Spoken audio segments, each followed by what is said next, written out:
Good morning दोस्तों, कैसे आप सभी लोग। शिक्षा सिंधु में एक बार फिर से आप सभी का बहुत बहुत स्वागत है। दोस्तों, आप सभी अगर सीटेट की तैयारी कर रहे हैं तो आप सबके लिए जो खुशखबरी मिली है, जो सीटेट का नोटिफिकेशन आया है, वो तो आप सभी को पता चल ही चुका होगा कि सीटेट के लिए आप अप्लाई कर सकते हैं 31 अक्टूबर से। तो दोस्तों, टाइम पे जरूर अप्लाई कर लीजिएगा। और चलिए, हम लोग सीटेट की जो तैयारी कर रहे थे उस तैयारी को आगे बढ़ाते हुए आज सॉल्व करते हैं 24 दिसंबर के क्वेश्चन को। दोस्तों, अगर आप पहली बार शिक्षा सिंधु का वीडियो देख रहे हैं तो शिक्षा सिंधु को जल्दी से चैनल को सब्सक्राइब कर लें और वीडियो को जरूर पूरा देखें। और दोस्तों, अगर आप सभी लोग पहली बार यहाँ पे देख रहे हैं तो जरूर आप 16 दिसंबर से हम लोग सीटेट का जो ऑनलाइन एग्जाम हुआ था 2021 में दिसंबर जनवरी में सीबीटी मोड में, उस एग्जाम के सभी दिनों के क्वेश्चन को सॉल्व कर रहे हैं। तो दोस्तों, आप 16 दिसंबर 2021 से लेकर के अभी हम लोग 23 दिसंबर तक क्वेश्चन सॉल्व कर चुके हैं। तो आप लोग जरूर ये सारे प्रश्न सॉल्व कर लीजिएगा, क्योंकि जो बच्चे साथ में कर रहे हैं डेली सॉल्व वो जानते हैं कि कितना अलग क्वेश्चन है 2021 का। 2021 के क्वेश्चन का दोस्तों पैटर्न भी अलग था, क्वेश्चन का लेवल भी बढ़ा हुआ था, पहले से ज्यादा हाई था। तो बहुत जरूरी है कि आप प्रैक्टिस करें। आप क्लास कर रहे हो, पढ़ रहे हो, ये तो ठीक है, खुद से पढ़ रहे हो या कहीं और, लेकिन साथ ही साथ जरूरी है प्रैक्टिस करना प्रीवियस ईयर क्वेश्चन की, पिछले साल के पूछे गए क्वेश्चन की। और वो प्रैक्टिस आप कहाँ करेंगे? शिक्षा सिंधु में, क्योंकि यहाँ पे आपको 23 दिन एग्जाम चला था, तो 23 दिन के सारे पेपर सॉल्व करवाए जाएंगे। तो जरूर शिक्षा सिंधु के साथ जुड़े रहें, चैनल को सब्सक्राइब करें। और ये वीडियो का लिंक आपको डेली दे दिया जाता है टेलीग्राम चैनल पे, तो शिक्षा सिंधु के टेलीग्राम चैनल पे भी जरूर जुड़ें। और साथ ही साथ शिक्षा सिंधु को आप फेसबुक इंस्टाग्राम पे भी देख सकते हैं। तो दोस्तों, आज सॉल्व करेंगे 24 दिसंबर के सीडीपी के क्वेश्चन को। जैसा कि आप सभी जानते हैं कि हम लोग डेली एक सब्जेक्ट के क्वेश्चन को सॉल्व करते हैं। तो अपनी तैयारी को और बेहतर बनाने के लिए, 2022 में पहली बार में सफलता प्राप्त करने के लिए आप डेली 30 मिनट निकाल के 30 क्वेश्चन जरूर सॉल्व करें, क्योंकि आप सभी जानते हैं कि सीटेट में कितना क्वेश्चन रिपीट होता है। तो चलिए शुरू करते हैं। आज चाइल्ड डेवलपमेंट एंड पेडागोजी के क्वेश्चन को सॉल्व करना बहुत मजेदार रहेगा। ये बाल विकास के शिक्षा शास्त्र का प्रश्न सॉल्व करना बहुत मस्ती से करते हुए सॉल्व 30 क्वेश्चन पूरा करेंगे। जरूर बताइएगा क्वेश्चन कैसा लगा और कितने क्वेश्चन समझ में आए। कुछ समझ में ना आए तो कमेंट में जरूर बताइएगा। चलिए शुरू करते हैं आज का पहला क्वेश्चन। दोस्तों, आप हर एक क्वेश्चन दोनों लैंग्वेज में देख सकते हैं, इंग्लिश में भी और हिंदी में भी। जैसे कि पहला क्वेश्चन क्या है, choose the correct statement about development, यानी विकास के विषय में आपको सही वक्तव्य चुनना है। तो दोस्तों, विकास डेवलपमेंट चैप्टर हम सभी ने पढ़ा है पहले, अगर नहीं पढ़े हो तो जरूर पढ़ ले। उसमें क्या पढ़े थे हम कि विकास कैसी होती है। क्या विकास एक दिशेई यानी एक दिशा में बढ़ती है और एक आयामी होती है? बिल्कुल नहीं। विकास क्या होती है दोस्तों? बहुदिशेई होती है, बहुआयामी होती है। यानी मान लीजिए बच्चे का जो विकास होता है दोस्तों, तो जरूरी नहीं कि बच्चे का पहले शारीरिक विकास होगा फिर मानसिक विकास होगा, यानी सिर्फ एक ही दिशा में विकास बढ़ेगी या फिर एक ही आयाम में विकास होगा, ऐसा नहीं होता है। बच्चे का मानसिक विकास, शारीरिक विकास, संज्ञानात्मक विकास, हर एक तरह की विकास क्या होता है साथ में हर एक दिशा में होते रहता है। यानी आपको सही वक्तव्य चुनना है। पहला तो गलत है। अब दूसरा क्या है लिखा हुआ, दे देखिए कि विकास परिवर्तनीय है। तो दोस्तों, ये स्टेटमेंट बिल्कुल सही है। विकास को क्या कर सकते हैं, इसमें परिवर्तन हो सकता है, ये परिवर्तनीय है। जैसे इंग्लिश में देख ले क्या है, डेवलपमेंट क्या है, मॉडिफिएबल है, यानी ऑप्शन 2 इसका सही आंसर है। ऑप्शन 3 भी देख ले। ऑप्शन 3 में क्या लिखा है कि विकास पूर्ण रूप से आनुवांशिकता से योजनाबद्ध है। तो दोस्तों, हम सभी जानते हैं कि डेवलपमेंट क्या सिर्फ आनुवांशिकता यानी हेरिडिटी से ही डिफाइन होता है? ऐसा बिल्कुल नहीं होता है। विकास क्या है, डेवलपमेंट क्या है, प्रोडक्ट है हेरिडिटी और इन्वायरमेंट, यानी आनुवांशिकता और पर्यावरण दोनों से योजनाबद्ध है, सिर्फ और सिर्फ आनुवांशिकता से नहीं। इस कारण तीसरा ऑप्शन भी गलत है। और देखते हैं चौथा ऑप्शन क्या है। चौथे में लिखा हुआ है कि सभी व्यक्ति एक ही आयु और गति के से विकास के पड़ावों को प्राप्त करते हैं। तो दोस्तों, ऐसा भी बिल्कुल नहीं होता है। कुछ व्यक्ति ऐसे रहते हैं जो बहुत जल्दी, जिनका शारीरिक विकास हो जाता है, किन्हीं का मानसिक विकास बहुत जल्दी हो जाता है, कई सांवेगिक रूप से बहुत ही ज्यादा परिपक्व हो जाते हैं पहले। यानी इसमें आयु और गति का पड़ाव जो रहता है वो अलग अलग व्यक्तियों में भिन्न भिन्न रहता है। ऐसा आप अपनी कक्षा में भी देख सकते हैं कि कई बच्चे किसी चीज को जल्दी दिखने में बड़े हो जाते हैं, मतलब हर एक बच्चों में कुछ न कुछ अंतर रहता है, यानी ये ऑप्शन भी गलत है। तो कौन सा ऑप्शन सही होगा? ऑप्शन नंबर 1 सही आंसर होगा इसका। दूसरा क्वेश्चन है दोस्तों क्या कि निम्न में से विकास का कौन सा सिद्धांत प्रस्तावित करता है कि बच्चे अपनी भुजाओं पर उंगलियों से पहले मांसपेशीय नियंत्रण प्राप्त कर पाते हैं? तो दोस्तों अगर आप डेली क्वेश्चन सॉल्व कर रहे हैं तो शायद ये क्वेश्चन अब आपको याद हो गया होगा, और यही एक फायदा है daily previous year question solve करने का कि ये क्वेश्चन हम लोग अगर 16 दिसंबर से क्वेश्चन सॉल्व कर रहे हैं और आज 24 दिसंबर तक पहुंचे तो लगभग डेली पूछा गया है। और आप सभी को याद होना चाहिए कि अगर बच्चा अपनी भुजाओं पर अपने उंगलियों से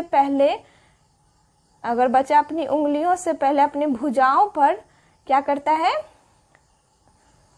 क्या लिखा हुआ है, नियंत्रण प्राप्त करता है, तो ये कौन सा विकास होगा?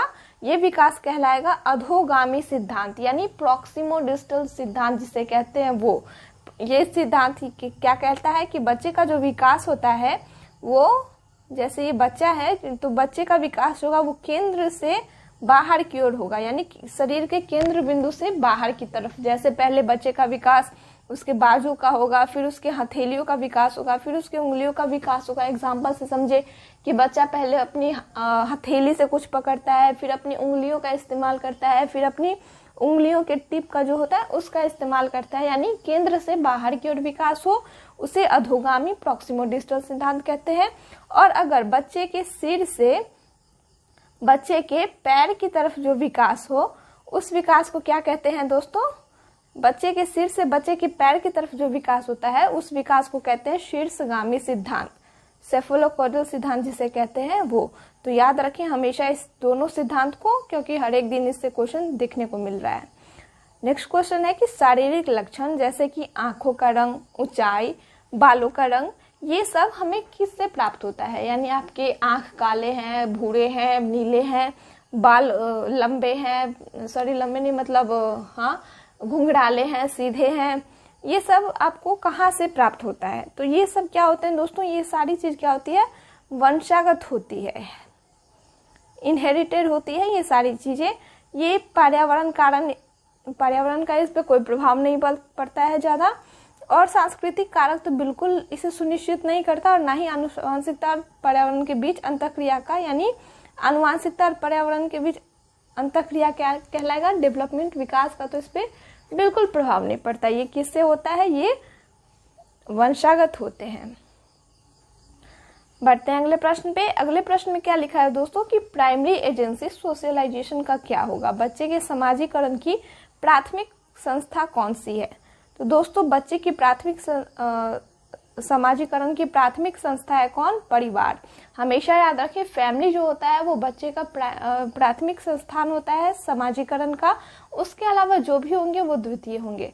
और कहीं कहीं आप देख सकते हैं कि पास पड़ोस लिखा रहता है, तो दोस्तों पास पड़ोस को किसके साथ रखें? अगर परिवार के साथ पास पड़ोस लिखा है तो वो भी प्राथमिक में आ जाएगा। अगर पास पड़ोस परिवार के अलावा कोई ऑप्शन लिखा है तो याद रखिए वो द्वितीय कारक होगा, द्वितीय संस्था होगी। बढ़ते हैं अगले प्रश्न पे। अगला प्रश्न है, अगर दोस्तों समझ में आ रहा होगा तो जल्दी से वीडियो को लाइक कर दीजिएगा, अपने दोस्तों के साथ भी जरूर शेयर कीजिएगा, और चैनल को सब्सक्राइब करना बिल्कुल मत भूलिएगा। और बढ़ते हैं अगले प्रश्न पे। अगला प्रश्न है कि एक बच्चा सिर्फ मूर्त वस्तुओं के साथ ही समस्या का समाधान करता है। मूर्त वस्तुएं कौन सी वस्तु है? कंक्रीट वस्तु, यानी कंक्रीट ऑब्जेक्ट, यानी वैसी वस्तु जिसे एक बच्चा क्या करे? देख सके, छू सके अपने हाथों से, उस चीज को कहते हैं मूर्त वस्तु। तो सिर्फ मूर्त वस्तुओं के साथ ही बच्चा समस्या का समाधान कर पा रहा है, तो उसकी समस्या समाधान की विशेषता किस स्तर की ओर संकेत करती है? तो बहुत ही आसान है, बच्चा मूर्त वस्तुओं को समझ पा रहा है तो ये कौन सी अवस्था होगी? मूर्त संक्रियात्मक अवस्था होगी। कंक्रीट वस्तुओं को बस पहचान पा रहा है तो वो कंक्रीट ऑपरेशनल स्टेज होगा। इन चारों स्टेज के बारे में प्याजे ने बताया था, प्याजे की थ्योरी जरूर पढ़ लीजिएगा। 5 मोस्ट इंपोर्टेंट थ्योरी आपको देखने को मिलेगा। आप शिक्षा सिंधु का जब चैनल खोलोगे तो प्लेलिस्ट में आपको मिल जाएगा, वहां से जरूर पढ़ लेना, क्योंकि 5 बहुत इंपॉर्टेंट है। यानी एक सेक्शन में इससे 2 से 3 क्वेश्चन आ जाते हैं, तो सोच लो 5 सेक्शन है तो कितने क्वेश्चन आ सकते हैं। अगला प्रश्न है क्या? अगला प्रश्न है कि एक बच्चे ने यह मानसिक विचार बना लिया है अपना कि सभी जीव जिसके क्या है? पंख है, वो उड़ सकता है, और वे पक्षी हैं। यानी पक्षी के बारे में एक बच्चे ने अपनी अवधारणा बनाई है कि वो कैसा होता है, उसके पास पंख होते हैं, और जो जिसके पास पंख हो और उड़ सके वो क्या होंगे, पक्षी होंगे। तत्पश्चात उसने एक चित्र पुस्तिका में चमगादड़ देखा, जिसे हम क्या कहते हैं, बैट कहते हैं, और उसे स्तनधारी कहने की बजाय वो पक्षी कहा, क्योंकि उसने देखा कि चमगादड़ के पास भी क्या है, पंख है, और वो भी उड़ रहा है, तो वो भी क्या है, पक्षी है, बजाय किसके, बजाय स्तनधारी के। तो इस स्थिति में ज्ञान निर्माण की इस प्रक्रिया को क्या कहते हैं? तो दोस्तों हम सभी को याद है कि अगर पहले से जो कोई ज्ञान है हमारे पास, पहले से कोई भी नॉलेज है हमारे पास, और उसमें हम क्या करें, मौजूदा नॉलेज में, मौजूदा ज्ञान में कुछ नई चीजों को ऐड करें, कुछ न्यू चीज को ऐड करें, वो क्या कहलाएगा, वो कहलाएगा क्या, समावेशन। यहाँ पे क्या किया जा रहा है, पहले से एक ज्ञान है कि जिसके पास पंख है और उड़ सकता है वो पक्षी है, उसमें ऐड क्या किया जा रहा है कि चमगादड़ के पास पंख है, वो उड़ सकता है, चमगादड़ क्या है, पक्षी है। अगर इसमें बदलाव किया जाए पहले से ज्ञान में कि पंख है, उड़ सकता है, पक्षी है, लेकिन चमगादड़ के पास पंख होने के और उड़ने के बाद भी वो क्या है, स्तनधारी है, अगर ऐसा बदलाव बच्चे में आ जाए, बच्चा ये समझ जाए, तो इसे कहेंगे समायोजन। लेकिन बच्चा यहाँ पे नहीं समझ पा रहा है, तो यहाँ पे क्या हो रहा है, समावेशन हो रहा है। पहले से मौजूदा ज्ञान में नए ज्ञान को बस ऐड किया जा रहा है। जब बस ऐड की बात हो तो याद रखिएगा समावेशन, और जब बात चेंज की हो तो याद रखिएगा एकोमोडेशन, यानी एसिमिलेशन और एकोमोडेशन हमेशा याद रखें। सीधा ऐड हो तो एसिमिलेशन, बदलाव हो तो एकोमोडेशन, समावेशन और समायोजन। फिर बढ़ते हैं अगले प्रश्न पे। अगले प्रश्न में लिखा है क्या, जोन ऑफ प्रॉक्सिमल डेवलपमेंट की बात किसने की थी, समीपस्थ विकास के क्षेत्र की बात किसने की थी? तो लेव वाइगोत्स्की की थ्योरी को पूरा पढ़े, अच्छे से समझे, क्योंकि सिर्फ इन्होंने इसकी बात ही नहीं की, बहुत चीजों के बारे में बात की, और यहाँ मैं डिटेल में से आपको नहीं समझा सकती, बहुत ज्यादा टाइम हो जाएगा, क्योंकि 30 मिनट है, तो कम से कम 30 क्वेश्चन में 30 मिनट लगेंगे, अगर बस 1 मिनट में भी समझाए तो दोस्तों लेव वाइगोत्स्की की थ्योरी को जरूर पढ़ेगा। 5 मोस्ट इम्पोर्टेंट थ्योरी में आपको ये भी मिल जाएगा, और समीपस्थ विकास के क्षेत्र की बात भी लेव वाइगोत्स्की ने की थी। अगला प्रश्न है कि निम्न में से कौन सा कथन बच्चों के संज्ञानात्मक विकास में विषय में जीन पियाजे और लेव वाइगोत्स्की के विचारों के मुख्य अंतर दर्शाता है? यानी इन दोनों ने अपना अपना जो विचार दिया, तो किसमें इन दोनों में अंतर है एक दूसरे के विचार में? तो सबसे पहला ऑप्शन क्या है कि पियाजे बच्चों के स्वतंत्र प्रयासों द्वारा जगत के अनुभव पर जोर देते हैं। तो दोस्तों ये तो बिल्कुल सही है कि पियाजे क्या चाहते थे कि बच्चे क्या बने, स्वतंत्र रहें, और वो खुद से प्रयास करें, खुद से, जिसे कहते हैं लर्निंग बाय डूइंग, यानी खुद से करके वो चीजों को सीखे। जबकि वाइगोत्स्की संज्ञानात्मक विकास को सामाजिक मध्यस्थ प्रक्रिया के रूप में देखते थे। और ये भी सही है कि वाइगोत्स्की क्या करते थे, संज्ञानात्मक विकास को, कॉग्निटिव डेवलपमेंट को क्या सोचते थे कि बच्चे अगर समाज में रहेंगे, अपने समाज में अपने से ज्यादा उम्र वालों से सीखेंगे, तो वो क्या करेंगे, ज्यादा अच्छे से सीख पाएंगे। तो दोस्तों सबसे पहला ऑप्शन ही इसका सही आंसर है, इसे अच्छे से समझ लें। बढ़ते हैं अगले प्रश्न पे। अगला प्रश्न है कि फातिमा तर्क करती है, क्या तर्क करती है कि आपको ईमानदार होना चाहिए, क्योंकि इससे आपके माता पिता आप पर गर्व करेंगे। तो फातिमा कोहलबर्ग के नैतिक विकास के किस चरण में है? तो दोस्तों कोहलबर्ग ने नैतिक विकास का सिद्धांत दिया था, जिसमें इन्होंने कुछ चरण बताए थे, यानी बच्चा किसी उम्र में किस चरण पे है ये इन्होंने बताया था, जिसमें इसने हिंज की स्टोरी सुनाई थी। आप सब शायद जानते होंगे कि हिंज एक दवा दुकान में जाके दवा की चोरी करता है। तो फिर बच्चे, अलग अलग स्टेज के बच्चे अलग अलग चीजों को सोचते हैं। वहीं पे फातिमा क्या सोच रही है कि क्या होना चाहिए, ईमानदार होना चाहिए। अगर हम ईमानदार रहेंगे तो हमारे माँ बाप हम पर गर्व करेंगे। यानी बच्चा क्या चाह रही है, फातिमा क्या चाह रही है, अच्छा बनना चाह रही है अपने माता पिता की नजर में, सभी की नजर में। यानी वो क्या कर रही है, वो कौन से चरण में है, वो अच्छा लड़का अच्छी लड़की के चरण में है। यानी तीसरा ऑप्शन इसका सही ऑप्शन होगा, जिसे कहते हैं इंग्लिश में good girl good boy orientation में है ये भी फातिमा, क्योंकि इसने ना कानून की बात की कि ईमानदार होना चाहिए, गलती करने पे कानून कोई सजा देगी, ना ही इन्होंने समाज की बात की, ना ही इन्होंने दंड या फिर आज्ञा पालन की बात की, वो गर्व करवाना चाहिए, यानी वो अच्छी लड़की बनना चाहिए। ऑप्शन नंबर 3 इसका सही आंसर है। अब देखिए अगला प्रश्न क्या है कि कक्षा में सकारात्मक अधिगम माहौल निर्मित करने के लिए निम्न में से क्या मददगार होगा। तो ध्यान देते हैं कि सकारात्मक अधिगम माहौल के लिए क्या मददगार होगा। क्या सभी विद्यार्थियों को सहभागिता के समान अवसर देना सही होगा। दोस्तों ये तो बिल्कुल सही है कि सभी बच्चों को क्या करना चाहिए, पार्टिसिपेट करने के लिए समान अपॉर्चुनिटी देनी चाहिए। अगला ऑप्शन देखते हैं कि योग्यता आधारित अटल समूह बनाना। तो दोस्तों ये अटल समूह, ये रिजिड वर्ड, अटल वर्ड जहां कहीं भी आए वो ऑप्शन कभी भी पॉजिटिव नहीं हो सकता। हमें पॉजिटिव आंसर ढूंढना है, सही आंसर ढूंढना है, मददगार करने वाला ढूंढना है, इसलिए ये तो बिल्कुल नहीं होगा। बढ़ते हैं अगले प्रश्न पे कि कक्षा में केवल उच्च उपलब्धि हासिल करने वाले बच्चों पे ध्यान देना चाहिए। तो दोस्तों आप ही सोचिए कि अगर मान लीजिए आपकी उपलब्धि अच्छी नहीं है और आपकी कक्षा में सिर्फ उच्च उपलब्धि वाले बच्चों पे ध्यान दिया जा रहा है तो क्या आपको अच्छा लगेगा? बिल्कुल अच्छा नहीं लगेगा। अब बढ़ते हैं अगले ऑप्शन पे कि विद्यार्थियों को किसी भी तरीके से उच्च अंक प्राप्त करने के लिए उत्तेजित करना। तो दोस्तों हमें कभी भी बच्चों के अंक पे ध्यान नहीं देना, कभी भी बच्चों को ऐसी शिक्षा नहीं देनी है जिससे बच्चे क्या करें, अच्छे अंक ला सके। अंक पे बिल्कुल भी फोकस नहीं करना है। यानी कौन सा ऑप्शन सही होगा? ऑप्शन नंबर 1 इसका बिल्कुल सही आंसर है। अब देखिए अगला क्वेश्चन है कि निम्नलिखित में प्रगतिशील शिक्षा की प्राथमिक विशेषता कौन सी है। तो प्रोग्रेसिव एजुकेशन की बात हो रही है यहाँ पे, और इसके लिए सबसे प्राथमिक शिक्षा की कौन सी विशेषता होगी कि बार बार पेपर पेंसिल आधारित परीक्षा से अधिगम आकलन करना। क्या ये सही होगा? पेपर पेंसिल टेस्ट बार बार लेना, या फिर परीक्षा में उच्चतम अंक प्राप्ति पर बल देना। अभी मैं बताऊं कि कभी भी बच्चों के मार्क्स पे फोकस नहीं करना, बच्चे को अंक दिलाने के लिए कोई भी शिक्षा नहीं देनी है। तो पाठ्यचर्या और आकलन में लचीलापन, दोस्तों ये सबसे बेस्ट है।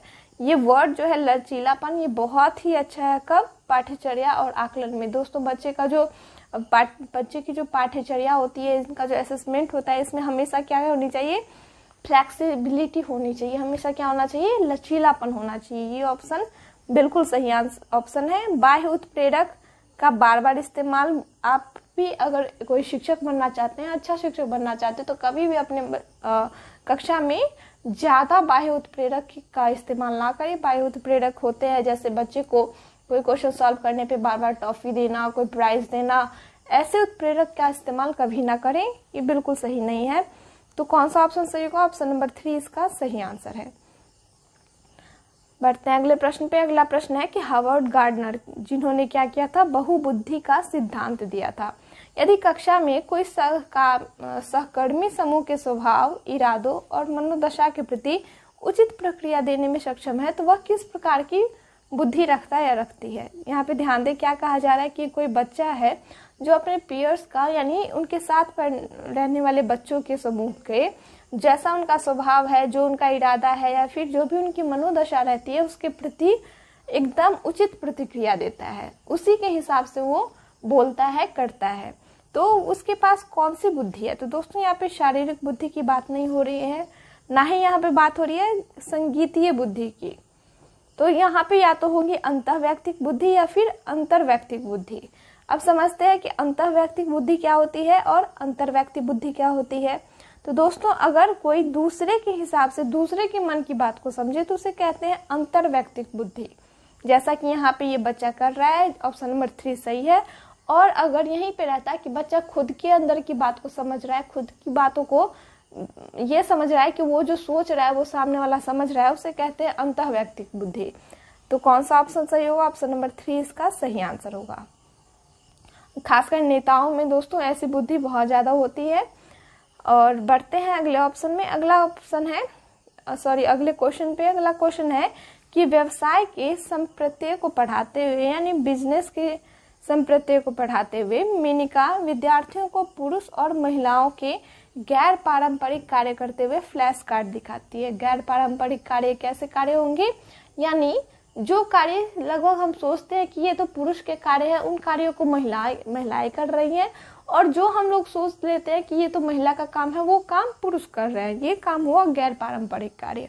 तो ऐसे कार्य दिखलाती है। तो इस युक्ति से उनके छात्र में क्या होगा, क्या बदलाव आएगा, क्या जेंडर रूढ़िवादिता को प्रोत्साहित मिलेगी। तो दोस्तों यहाँ पे ये कार्य क्यों किया जा रहा है, ताकि जेंडर रूढ़िवादिता कम हो, उन्हें प्रोत्साहित बिल्कुल नहीं किया जा रहा है। जेंडर रूढ़िवादिता में क्या किया जा रहा है, लचीलेपन को प्रोत्साहित मिल रहा है, इनमें फ्लेक्सिबिलिटी लाई जा रही है, यानी लचीलापन लाया जा रहा है। यानी क्या हुआ, जेंडर एक रूढ़िवादिता, एक सोच जो बन चुकी थी कि ये कार्य पुरुष का है, उन्हें महिलाओं को करता हुआ दिखाया जा रहा है, और जो सोच लिया गया था कि ये कार्य महिला का है, उसे पुरुष को करता हुआ दिखाया जा रहा है। यानी ऑप्शन नंबर 2 अभी तक तो सही है। बढ़ते हैं अगले ऑप्शन पे कि जेंडर तारतम्यता को प्रोत्साहित कर रहा है, बिल्कुल नहीं, और ना ही जेंडर आधारित प्रतिमान का निर्माण हो रहा है। तारतम्यता को इंग्लिश में क्या कहते हैं वो भी देख ले, जेंडर हायरार्की कहते हैं। तो जेंडर हायरार्की को बिल्कुल नहीं प्रमोट किया जा रहा है, ना ही मॉडलिंग जेंडर टाइपिंग की बात हो रही है। यहाँ पे ऑप्शन नंबर 2 इसका सही आंसर होगा। अब अगला क्वेश्चन है हॉट्स। हॉट्स क्या है, हायर ऑर्डर थिंकिंग स्किल। तो यहाँ पे कहा जा रहा है दोस्तों कि निम्न में से कौन सा कौशल उच्च श्रेणी चिंतन, जिसे हिंदी में कहते हैं, और आपके एग्जाम में ऐसे भी आ सकता है कि इसका पूरा नाम क्या होगा, तो ये भी याद रखिए, हायर ऑर्डर थिंकिंग स्किल। ये क्वेश्चन में पूछा जा रहा है कि उच्च कौशल उच्च श्रेणी चिंतन नहीं है, कौन सा नहीं है। तो दोस्तों विश्लेषण एनालिसिस है, निरूपण भी है, रचना भी है, लेकिन ये प्रत्यास्मरण जिसे कहते हैं इंग्लिश में रिकॉल, ये बिल्कुल भी उच्च श्रेणी चिंतन का कौशल नहीं है। क्यों नहीं है, तो दोस्तों क्या आपको लगता है कि हायर ऑर्डर थिंकिंग स्किल के लिए रिकॉल बहुत ज़रूरी होगा? ये बिल्कुल ज़रूरी नहीं होगा। इसका कौन कौन सा है कौशल, एनालिसिस, इवोल्यूशन और क्रिएशन इसका स्किल है, लेकिन रिकॉल करना, प्रत्यास्मरण करना, याद करना, ये इसका स्किल नहीं है। ऑप्शन नंबर 4 इसका सही आंसर है। पढ़ते हैं अगले प्रश्न पे। अगला प्रश्न है कि निम्न में से कौन सा मानदंड निर्देशित आकलन है। निम्न में से कौन सा मानदंड निर्देशित आकलन है, ये क्वेश्चन में पूछा जा रहा है, और इसका सही आंसर क्या होगा? इसका आंसर होगा कि अधिगम के निम्नतम स्तर को मानक निर्धारित करने वाला परीक्षण क्या कहलाता है? मानदंड निर्देशित आकलन। अगर आप नोट्स बना रहे हो तो जरूर ये लिख लीजिएगा, क्योंकि हो सकता है फिर से आपके एग्जाम में आपको ये क्वेश्चन देखने को मिल जाए। बढ़ते हैं अगले प्रश्न पे। अगला प्रश्न है दोस्तों कि दिव्यांगजन अधिकार अधिनियम जो कि 2016 में आया था, ये भी नोट कर लीजिएगा कि ये कब आया था। वैसे पहले ऐसा क्वेश्चन पूछा जाता है कि ये अधिनियम कब आया था, लेकिन 2021 में इस प्रकार के बहुत ही कम प्रश्न ऐसे देखने को मिले हैं, लेकिन फिर भी याद रखिएगा कि दिव्यांगजन अधिकार अधिनियम 2016 के अनुसार बौद्धिक क्रियाशीलता में सीमाबद्धता वाले व्यक्ति को संबोधित करने का उचित तरीका क्या होगा। यानी यहाँ पे बात हो रही है किस चीज की दोस्तों? बौद्धिक क्रियाशीलता में सीमाबद्धता, यानी बौद्धिक रूप से जो व्यक्ति अक्षम होंगे उनकी बात की जा रही है, यानी मेंटली जो डिसेबल होंगे उनकी बात की जा रही है। तो बौद्धिक रूप से डिसेबल यानी इंटेलेक्चुअल डिसेबिलिटी जिसे कहते हैं, बौद्धिक क्रियाशीलता को, उनकी बात यहाँ पे हो रही है। तो जैसा कि क्वेश्चन में लिखा है वैसा ही आपको आंसर में भी देखने को मिल जाएगा कि क्या होगा, व्यक्ति जिसे बौद्धिक अक्षमता हो। ऑप्शन नंबर 4 इसे इसका सही आंसर है। अब बढ़ते हैं अगले क्वेश्चन में। अगला प्रश्न है दोस्तों कि इनमें से कौन सी विधि समावेशन की के अनुरूप नहीं है। समावेशन के अनुरूप कौन सी विधि नहीं है? तो ऑप्शन नंबर 1 क्या है? विविधता को सराहना और महत्व देना। तो ये तो इसके अनुरूप है, हमेशा याद रखिए समावेशन के अनुरूप कौन कौन सा है? विविधता को सराहना और महत्व देना हमेशा, और यानी डाइवर्सिटी को हमेशा क्या करना? प्रमोट करना, उनको इम्पोर्टेंस देना। अगला प्रश्न है कि सब बच्चों में स्वाभिमान और सीखने के लिए आत्मविश्वास बढ़ाना, ये भी किया जाता है समावेशन में। शारीरिक, सामाजिक और प्रवृत्ति संबंधी बाधाओं को दूर भी किया जाता है। श्रवण अक्षमता वाले बच्चों के लिए अलग विद्यालय का प्रावधान। तो दोस्तों ऐसा बिल्कुल नहीं किया जाता है, बच्चे को इंटीग्रेट बिल्कुल नहीं किया जाता, बच्चों को क्या किया जाता है? समावेशित किया जाता है, समावेशी कक्षा का निर्माण किया जाता है। विशेष विद्यालय या अलग विद्यालय कभी भी बना के बच्चों को अलग नहीं किया जाता, सभी बच्चों को एक साथ एक समूह में पढ़ाया जाता है। यानी ऑप्शन नंबर 4 इसका सही आंसर है। अगला प्रश्न है कि राजन अपनी ही दुनिया में खोया हुआ प्रतीत होता है।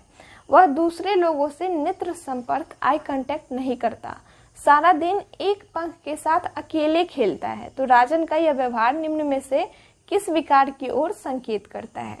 तो दोस्तों यहाँ पे मांसपेशी सबसे पहले तो आप कैसे देखिए ऑप्शन, यहाँ पे देखिए क्वेश्चन में क्या पूछ रहा है कि किस विकार की ओर संकेत देता है। तो हमारा ऑप्शन जो होगा वो कोई ना कोई विकार ही होगा, यानी कोई ना कोई डिसऑर्डर ही होगा। विकार को इंग्लिश में कहते हैं डिसऑर्डर। और यहाँ पे देखिए गुणज, वैकल्य, गति, समन्वय, वैकल्य, ये सब क्या है? वैकल्य क्या है? विकार नहीं है। वैकल्य और विकार में अंतर है।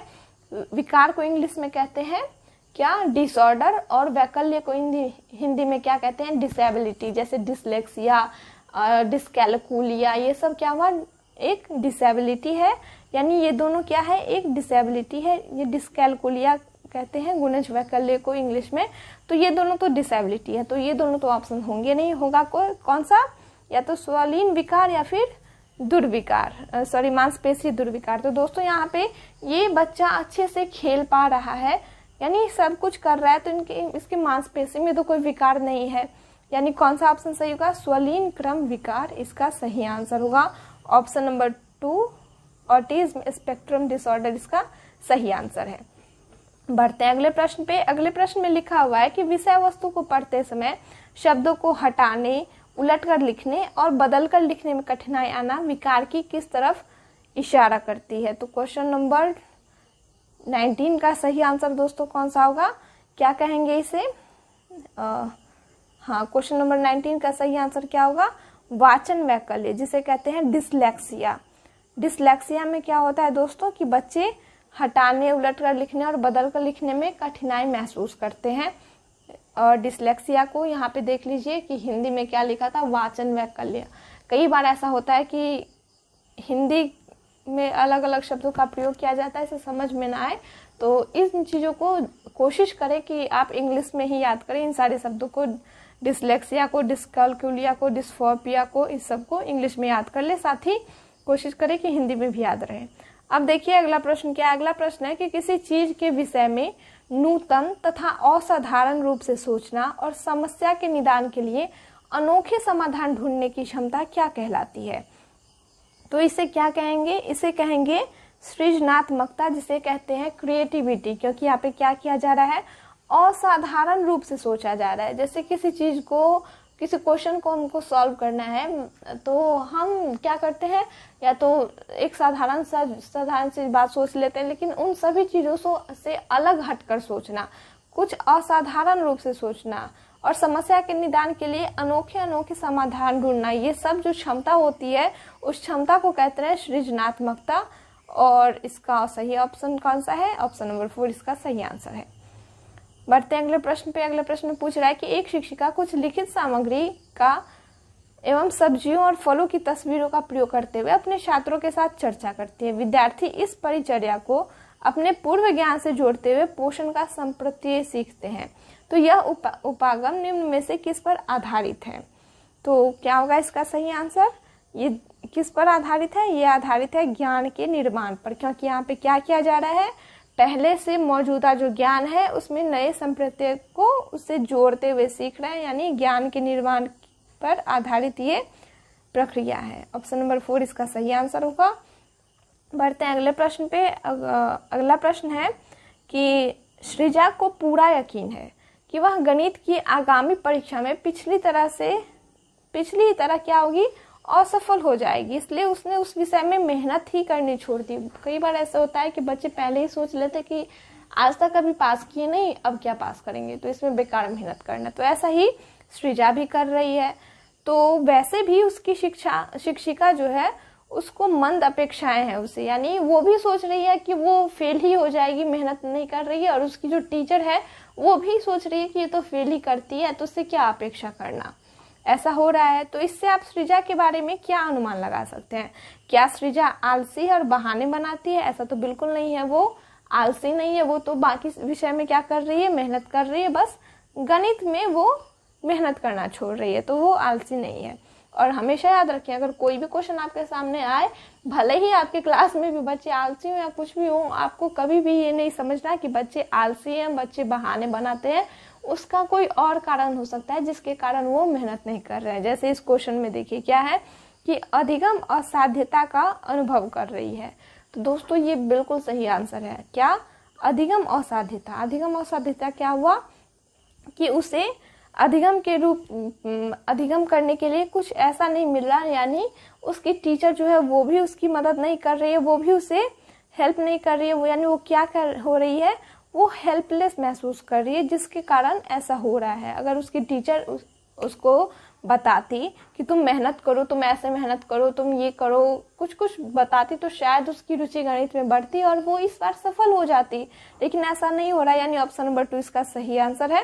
वो पलायनवादी प्रवृत्ति की भी नहीं है, ना ही उसने कोई एक विवेकपूर्ण निर्णय वाली वो एक विद्यार्थी है, यानी ऑप्शन नंबर 2 इसका सही आंसर है। अब बढ़ते हैं अगले प्रश्न पे। अगले प्रश्न में है कि अबीर की कक्षा में बच्चे शिक्षक और सहपाठियों के द्वारा विविध प्रकार के चुनौतीपूर्ण क्रियाकलाप में भाग लेते हैं और मिलजुल कर ज्ञान का निर्माण करते हैं। ध्यान रखिए कैसे निर्माण करते हैं, मिलजुल कर। इस प्रकार की कक्षा को क्या कहेंगे? तो दोस्तों इस प्रकार की कक्षा को क्या कहेंगे? इस प्रकार की कक्षा को कहेंगे सामाजिक संरचनावादी कक्षा। क्यों? क्योंकि इसमें क्या किया जा रहा है, सामाजिक रूप से, यानी सभी मिलजुल कर रहे हैं। तो इसका कौन सा सही ऑप्शन? व्यक्ति तब होता जब कोई अकेले करता। परंपरागत कक्षा में तो ऐसा बिल्कुल नहीं होता है, और यहाँ पे बहुभाषीय मल्टीलिंगुअलिज्म की बात कहीं पे हो ही नहीं रही है। तो ऑप्शन नंबर 1 इसका सही आंसर है।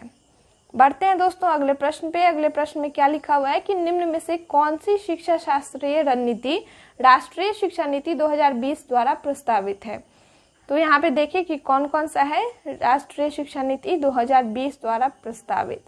क्वेश्चन नंबर 24, और देखते हैं कि कौन कौन सा है। अन्वेषण आधारित अधिगम, बिल्कुल सही है।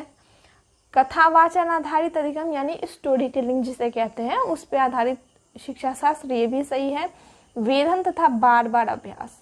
दोस्तों ड्रिल एंड प्रैक्टिस, बार बार मैं बोलती हूँ, ड्रिल एंड प्रैक्टिस, रिकॉल, ये सभी चीज बिल्कुल भी ठीक नहीं है बच्चों के लिए। ड्रिल एंड प्रैक्टिस क्या होता है एक बार फिर से समझ लें। किसी भी चीज को बार बार दोहराना। अगर कोई बच्चा कुछ गलती कर रहा है, जैसे गणित के क्वेश्चन में वो हासिल वाला सवाल अच्छे से नहीं बना पा रहा है, या फिर हिंदी जैसी कक्षा में कुछ लिखने में वो गलती कर दे रहा है बार बार, तो उसी चीज को बार बार रिपीट करवाना क्या कहलाता है? वेधन तथा बार बार अभ्यास। तो ये बिल्कुल नहीं करवाने, यानी ऑप्शन नंबर 3 सही नहीं है। चर्चा आधारित कक्षाएं, ये भी सही है। हमेशा चर्चा आधारित कक्षाएं जो होती है वो राष्ट्रीय शिक्षा नीति 2022 द्वारा प्रस्तावित शिक्षा रणनीतियों में से एक है। तो जिस ऑप्शन में भी आपको ऑप्शन नंबर 3 देखे वो ऑप्शन काटते हैं, यानी कौन सा ऑप्शन सही होगा? ऑप्शन नंबर 2 इसका सही आंसर होगा। फिर देखिए क्वेश्चन नंबर 25, जिसमें लिखा हुआ है कि किसी समस्या के समाधान तक पहुंचने के लिए मिलती जुलती समस्याओं को उद्धृत करना क्या कहलाता है? तो दोस्तों ये क्या कहलाता है? ये कहलाता है अनुरूपता। इसे अनुरूपता कहते हैं, यानी इसे क्या कहते हैं? एनालॉगी कहते हैं। और नेक्स्ट क्वेश्चन है कि संकल्पनात्मक चित्रण जिसे कॉन्सेप्ट मैप कहते हैं, नए संप्रतियों को समझने को किस प्रकार सुसाध्य बनाता है? तो जानकारी को संश्लेषित और सुव्यवस्थित करके उप संप्रतियों को हटाकर जानकारी को सामाजिक संदर्भ से पृथक करके, या फिर प्रत्यास्मरण पर, रिकॉल पर बहुत ही अधिक बल दे करके। तो कौन सा ऑप्शन इसका सही आंसर होगा? इसका सही आंसर है ऑप्शन नंबर 1, यानी जानकारी को संश्लेषित और सुव्यवस्थित करके। ऑप्शन नंबर 1 इसका सही आंसर होगा। बढ़ते हैं अगले प्रश्न पे। अगले प्रश्न में लिखा हुआ है कि बच्चों द्वारा अधिगम प्रक्रिया के दौरान की जाने वाली त्रुटियां किस ओर संकेत करती है? तो दोस्तों अगर कोई भी बच्चा है वो अधिगम के समय किसी भी प्रकार की कोई भी गलती कर रहा है, तो वो क्या संकेत करता है? क्या वो संकेत करता है कि अधिक वेधन और अभ्यास की आवश्यकता है, ड्रिल और प्रैक्टिस की आवश्यकता है? कभी भी नहीं। अधिगम के लिए स्थिर संज्ञानात्मक अयोग्यता, स्थिर, रिजिड वर्ड बिल्कुल पॉजिटिव नहीं है। बच्चों और वयस्कों के चिंतन में गुणात्मक भिन्नता, या फिर बच्चों के संज्ञानात्मक विकास पर आनुवांशिकता का प्रभाव।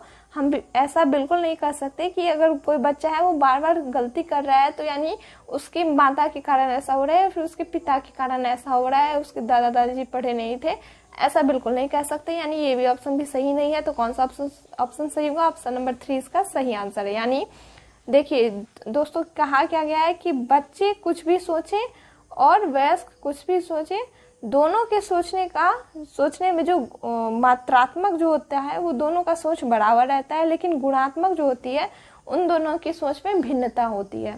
ये भी एक चीज आप याद कर लें कि बच्चों की सोच वयस्कों से मात्रात्मक रूप से समान होती है, लेकिन गुणात्मक रूप से क्या होती है, भिन्नता होती है बच्चे और वयस्क की सोच में। ऑप्शन नंबर 3 इसका सही आंसर है। अगर आप ये बात पहले से जानते थे दोस्तों तो ये किसने कहा है जरूर कमेंट में बताइएगा। अगर नहीं पता हो तो जरूर पूछिएगा, मैं जरूर आपको बताऊंगी।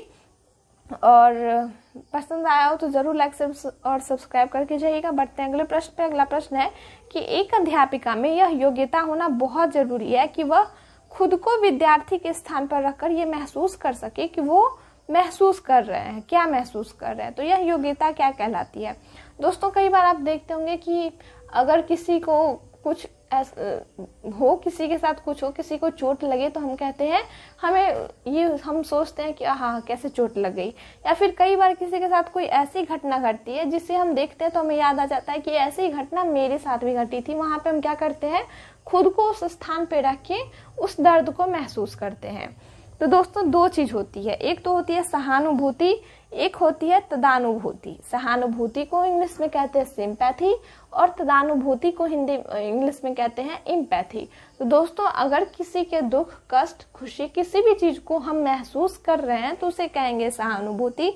और किसी के दुख, दर्द, सुख, किसी भी चीज को हम उसको अपने आप को उस स्थान पर रह के महसूस करते हैं, उसे कहते हैं तदानुभूति यानी इम्पैथी। यानी यहाँ पे शिक्षिका क्या कर रही है, विद्यार्थी के स्थान पर खुद को रखकर महसूस कर रही है। यानी वो क्या कर रही है, यहाँ पे किस योग्यता की बात हो रही है, यहाँ पे बात हो रही है इम्पैथी की, सिर्फ सिंपैथी की नहीं बल्कि इम्पैथी की। तो ऑप्शन नंबर 2 इसका सही आंसर है।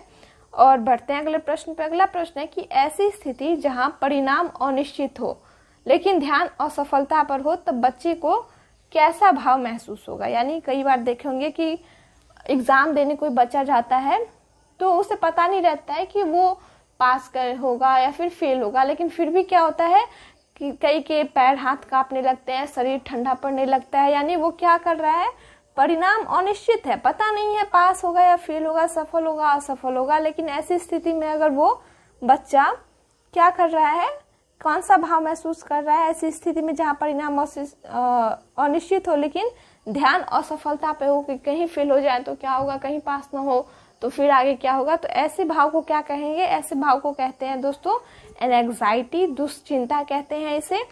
उब, क्रोध, शर्म बिल्कुल नहीं, इसे कहते हैं दुश्चिंता। और ये बहुत ही खराब चीज है। ये अगर आप कोई भी एग्जाम देने जा रहे हैं तो बिल्कुल ऐसा नहीं सोचना, सफलता और सफलता तो आपके एग्जाम देने के बाद होगी। अगर आप पहले ही डर जाते हैं तो बाद में और डर लगेगी। यानी दुश्चिंता इसे कहते हैं, हमेशा याद रखें। ऑप्शन नंबर 2 इसका सही आंसर है एंग्जाइटी। और ये रहा आज का लास्ट क्वेश्चन। तो जल्दी से इसका आंसर आप लोग सोच लीजिए कि निम्न में से कौन सी तकनीक अध्यापन अधिगम प्रक्रिया की गुणवत्ता को नहीं बढ़ाता है। ध्यान दें क्वेश्चन में लिखा है क्या कि नहीं बढ़ाएगी। जानकारी को प्रस्तुत करने के लिए विविध तरीके अपनाना, ये तो जरूर बढ़ाएगी। मतों की अभिव्यक्ति को विविध विकल्प देना। दोस्तों कई बार आप अगर एग्जाम दे रहे हैं तो कोई कोई वर्ड याद रख लें जिससे अगर आपको क्वेश्चन समझ में ना आए तो आप आंसर ढूंढ सके। जैसे यहाँ पे जहाँ कभी विविध की बात हो रही हो, मेनी की बात हो रही हो, तो हमेशा वो ऑप्शन कहीं ना कहीं पॉजिटिव रहता है, कहीं ना कहीं सही रहता है। यहाँ पे नहीं वाला ढूंढना है। अगर आपको कहीं पे केवल दिख जाए, ओनली दिख जाए या फिर जैसे ड्रिल प्रैक्टिस टाइप का चीज सब दिख जाए तो वो आंसर ज्यादातर गलत ही रहता है।